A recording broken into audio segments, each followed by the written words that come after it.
he fought for the South. He stood beside Robert Lee. And yet, they called him a traitor. This is the story of James Longstreet, the Confederate general the South tried to erase. He was once Lee's most trusted lieutenant, a master of battlefield strategy, a man whose calm under fire helped shape Confederate victories at Antietam, Fredericksburg, and Chickamauga.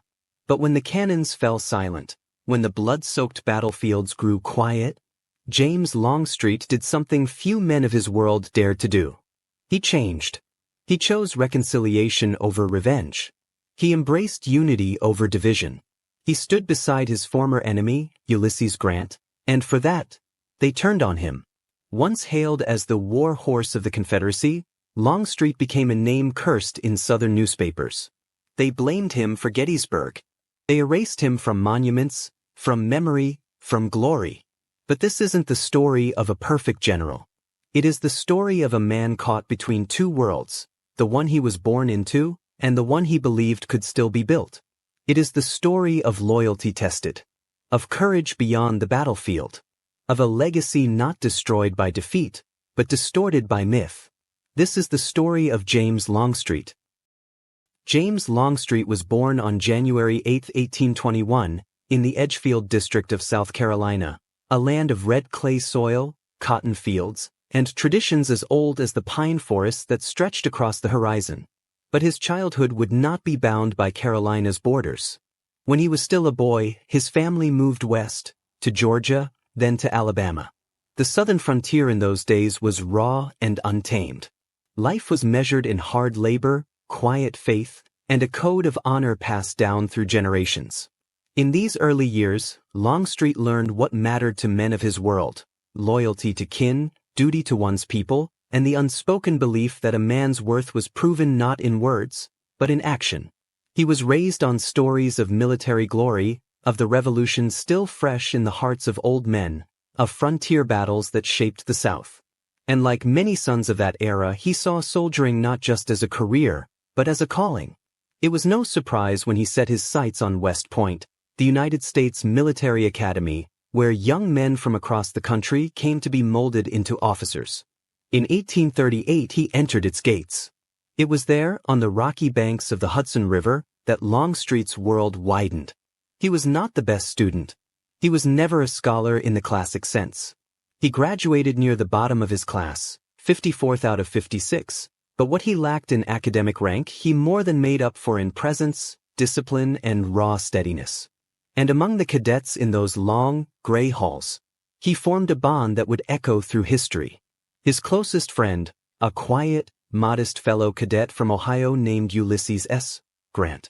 They shared long marches, cold barracks, and the silent knowledge that one day they would both wear the blue of the United States Army. In those days, no one could have imagined the two would stand on opposite sides of a bloody civil war. But history rarely announces its plans. After graduation, Longstreet entered active service, assigned to the American frontier, where skirmishes with native tribes and policing the new territories hardened young officers into veterans. And then came Mexico. In 1846, the United States went to war with Mexico, and Longstreet was thrust into the brutal realities of combat. The Mexican-American War was where reputations were forged and futures decided. Longstreet fought at Palo Alto, Resaca de la Palma, and the storming of Monterrey. But it was at the Battle of Chapultepec, outside the walls of Mexico City, that his courage left no doubt. Leading his men in the assault on the fortress, he was wounded, shot through the thigh, but refused to leave the field until the battle was won. The Mexican War was a proving ground not just for Longstreet, but for an entire generation of men who would one day face each other in civil war. Among the officers in Mexico stood names that would soon become infamous: Robert E. Lee, Thomas Stonewall Jackson, George McClellan, and Ulysses S. Grant. For Longstreet, Mexico was more than a battlefield. It was the crucible that shaped his military mind, a world of trenches, artillery, and brutal lessons in the cost of command.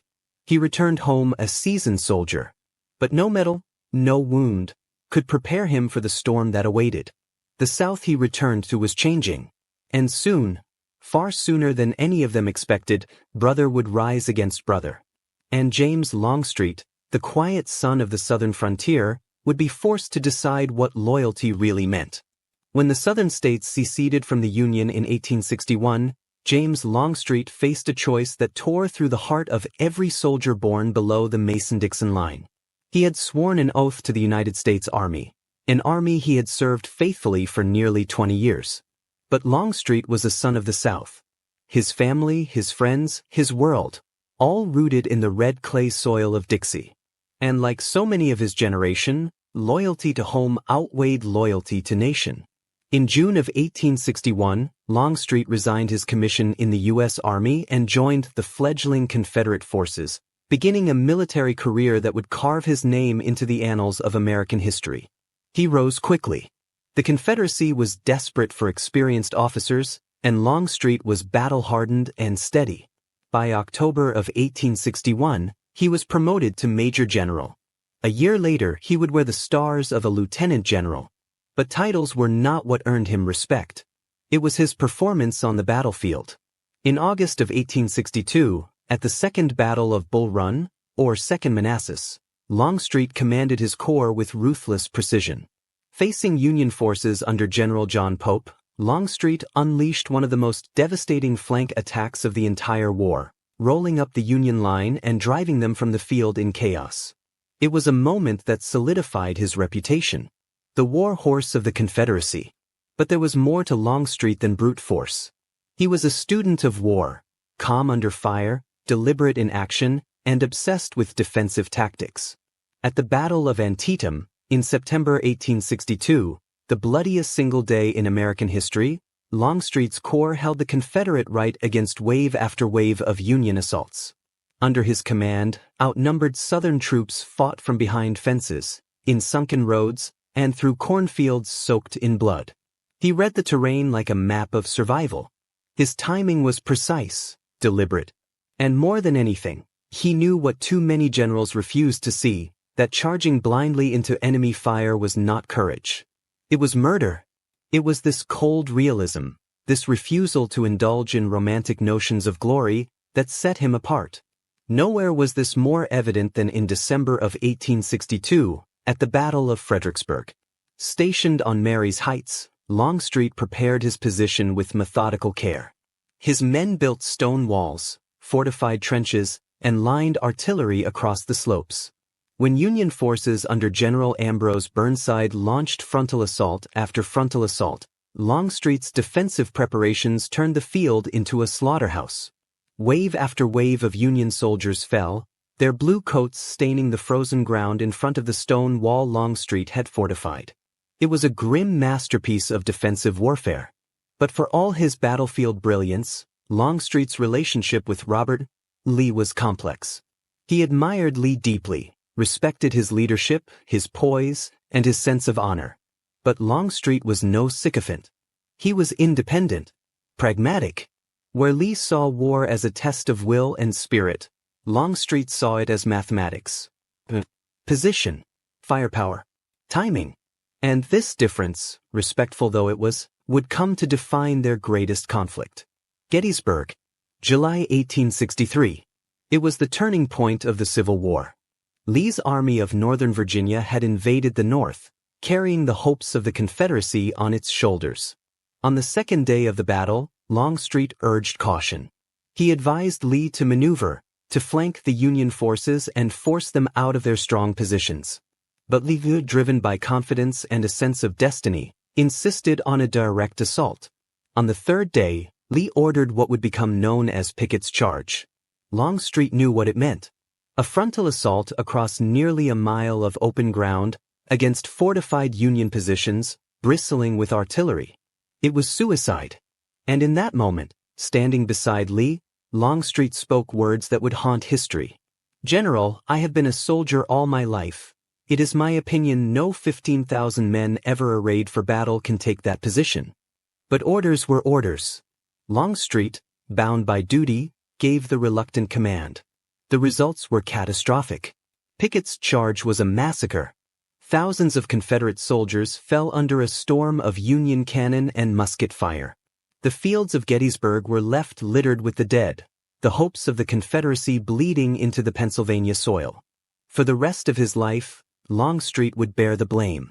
In the years after the war, the Lost Cause movement, seeking heroes and scapegoats, turned its fury toward him. They said he delayed at Gettysburg. They said he disobeyed Lee. They said he lost the war. But history, real history, tells a different story. Longstreet was not a coward. He was not a traitor. He was a soldier who saw the battlefield with clear eyes, who knew the price of hubris, who understood that loyalty does not mean blind obedience. He fought for Lee. He fought for the South. But more than anything, he fought for his men. And in doing so, he became something rare. A general not remembered for reckless glory, but for reluctant sacrifice. The war was over.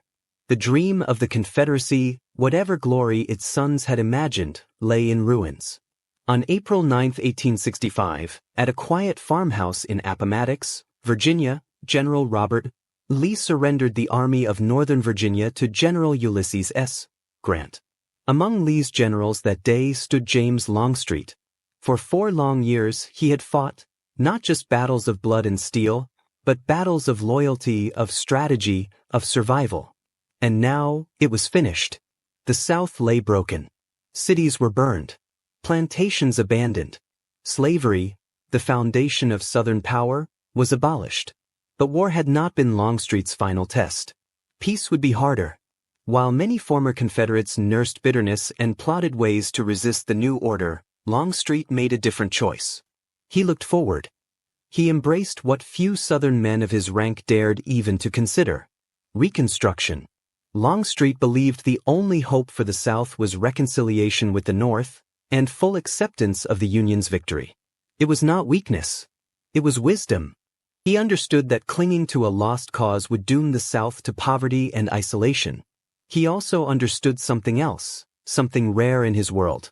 That freedom, even for the formerly enslaved, was irreversible. It was not long before Longstreet shocked the Southern elite. He joined the Republican Party, the very party of Lincoln, the party that had crushed the Confederacy, the party that was now extending civil rights and voting rights to Black Americans. To many in the South, this was unforgivable. But to Longstreet, it was necessary. Perhaps no moment revealed the depth of Longstreet's courage more than his public friendship with Ulysses S. Grant, the man who had defeated him in battle, the man who now led the nation as president.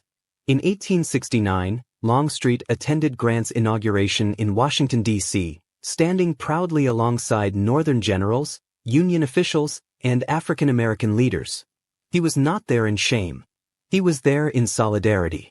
Grant trusted him and appointed Longstreet to several federal positions during Reconstruction.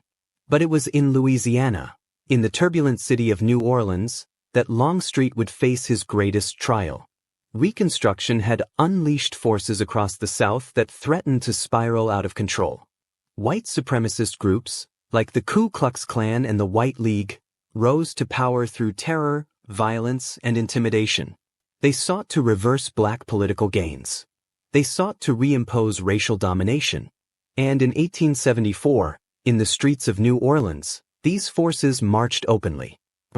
Defiant, ready for war. They called themselves the White League, and standing against them was James Longstreet. As commander of the integrated Louisiana State Militia and Metropolitan Police, Longstreet led Black and white soldiers to defend the Republican government.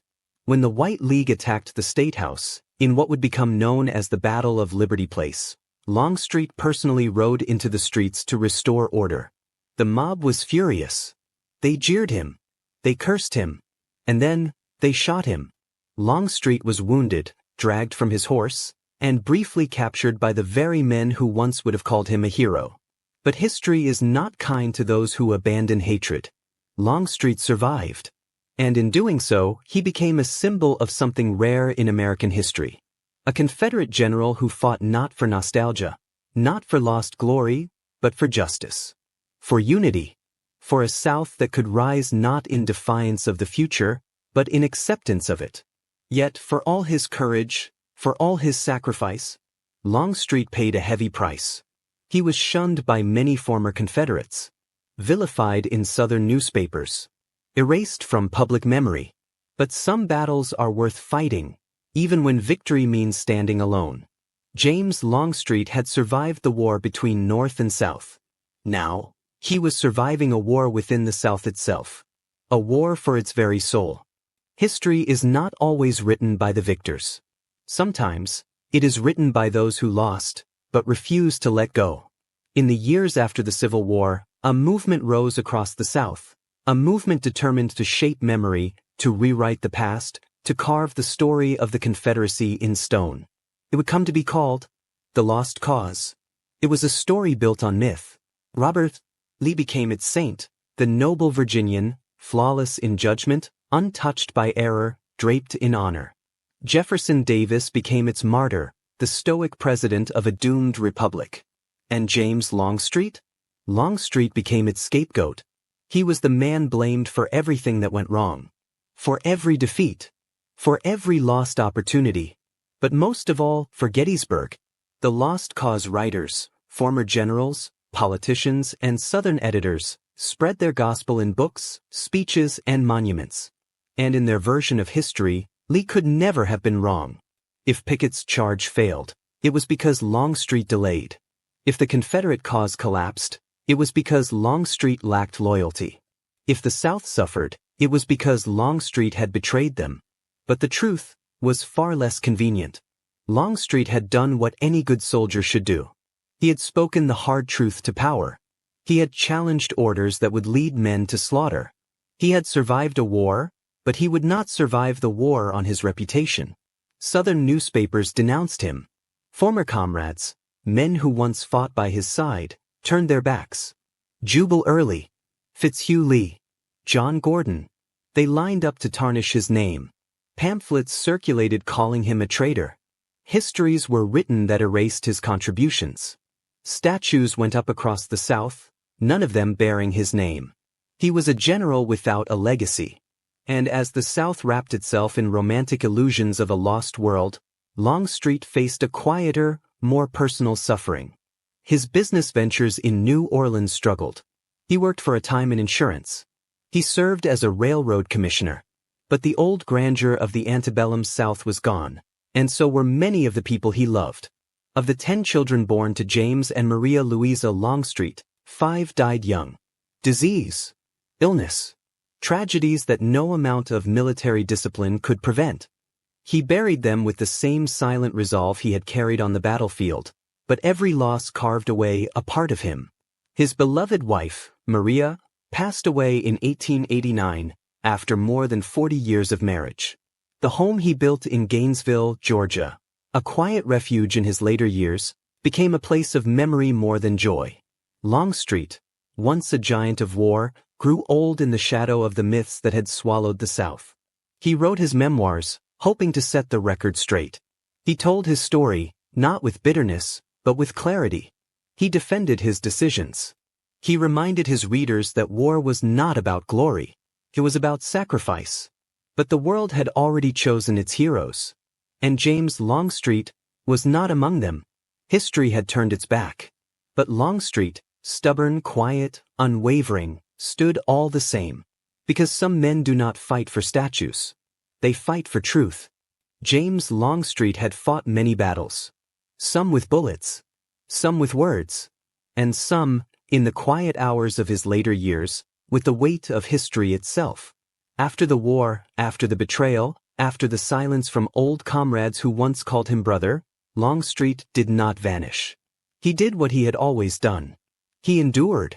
In the years following Reconstruction, Longstreet continued to serve the country he once fought against. President Ulysses S. Grant, ever loyal to his wartime friend, appointed Longstreet to several positions of public trust. In 1880, Longstreet was named United States Ambassador to the Ottoman Empire. For a man once branded a traitor to the Union, it was a quiet vindication. He did not stay long in Constantinople, but his appointment sent a message.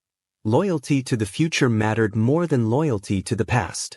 He later served as a U.S. Marshal in Georgia, enforcing the very laws Reconstruction had built. It was dangerous work. The scars of war still ran deep through the South. But Longstreet did not flinch.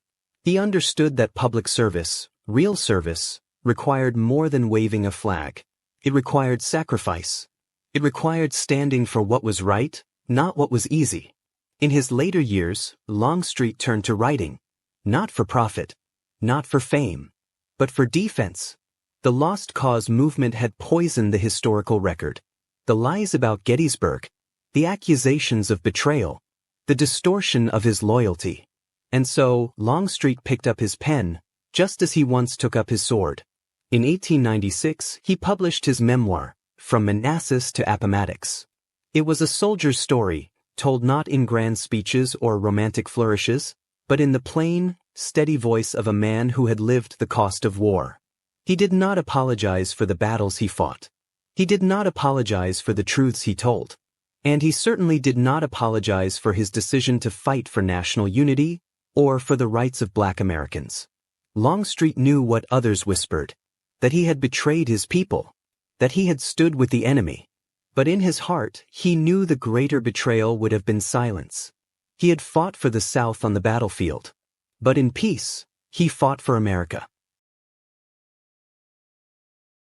In his memoir, he wrote words that cut through the fog of myth. Why do men fight who were born to be brothers? It was not weakness that made Longstreet stand with the future. It was strength. The kind of strength that grows not from conquest, but from conscience. The South had turned away. The monuments had gone to others. But James Longstreet stood in quiet resistance. Not with armies. Not with applause. But with the unshakable dignity of a man who knew that truth does not need to shout. It only needs to endure. James Longstreet died on January 2, 1904. He was 82 years old.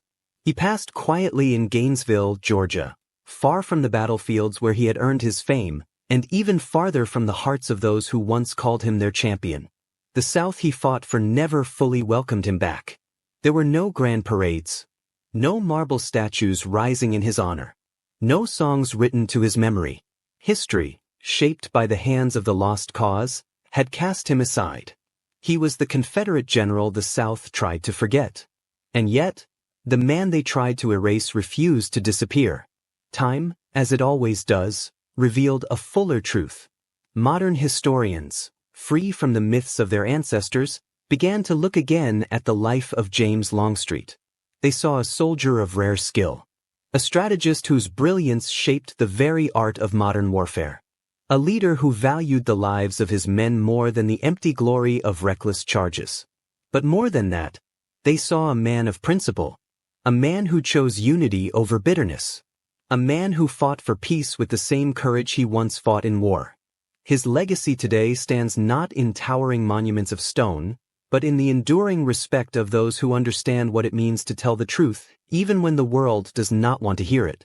Longstreet's life reminds us that history is not about perfect heroes.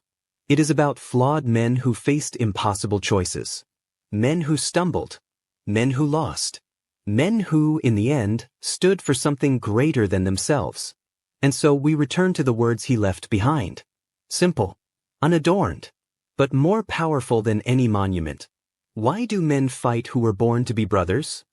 James Longstreet asked that question not just of his generation, but of ours. And it remains, perhaps now more than ever, a question worth asking. History doesn't belong to myths.